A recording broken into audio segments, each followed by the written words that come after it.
All right, guys, today we're going to be looking at this 1969 Camaro custom drag car. Absolutely beautiful. Now under this hood, we have a 468 cubic inch V8 engine. This car was originally purchased with a different motor and a blower setup, which explains the hood. Upon purchasing, decided to replace it with this 468 cubic inch. He ran two 1/8 mile passes just for testing purposes, so it's barely broken in. Now, one of the coolest facts on this is it's an all steel body car. It does have the fiberglass deck lid and bumpers, as well as the hood. It's got the Lexan side and rear windows, but a full glass windshield up front.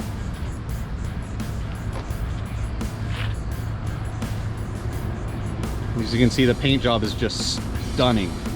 To list some of the parts that are included in this build, along with this killer engine, you'll find a tunnel ram intake, dual 4-barrel Holley Dominator carburetors, MSD Ignition. It's got nitrous, roller cams, Brodix Heads, narrow Dana 60, 35 spline Moser axles, Moser 456 gears. This is absolutely a true example of a drag car. Tucked behind the wheels, you'll see Wilwood front and rear disc brakes, Weld Pro-Star Wheels, 15 by 3.5 in the front and 15 by 15 in the rear. Plenty of traction.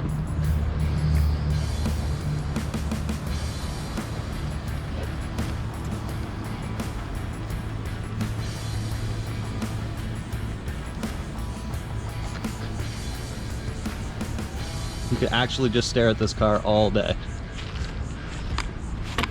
Working our way inside. You can see we're working with a full roll cage.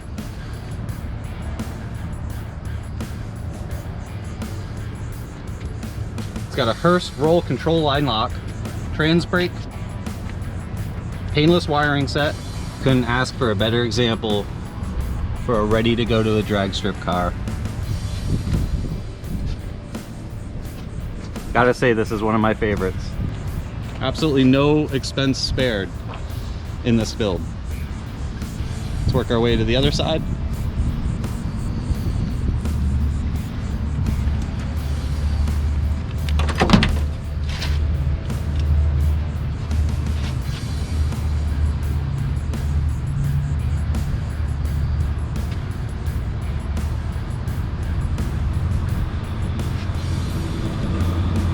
You can see with the stance of this car, Koni front shocks, Alden rear shocks.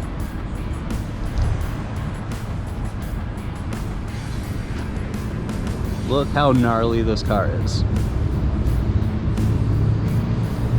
This is all finished in a PPG lemon ice yellow with custom Tasmanian design.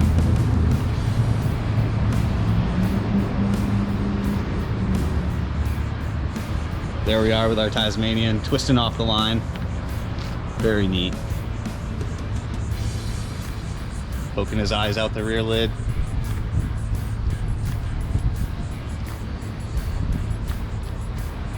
A lot of blood, sweat, and tears went into this build.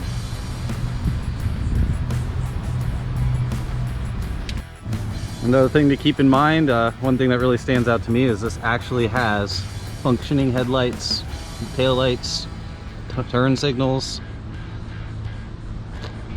Absolutely plausible if you wanted to take it to your local Cars and Coffee and then maybe hit the drag strip after, or just use it as a bragging rights car. Disclaimer: due to our small parking lot leaving no ability to run the nitrous, no burnout box to heat up the tires, there is no way to truly show this car's full potential. For this, it needs to be brought to the drag strip. That being said, we did what we could given our location to show how incredible this car is. Enjoy.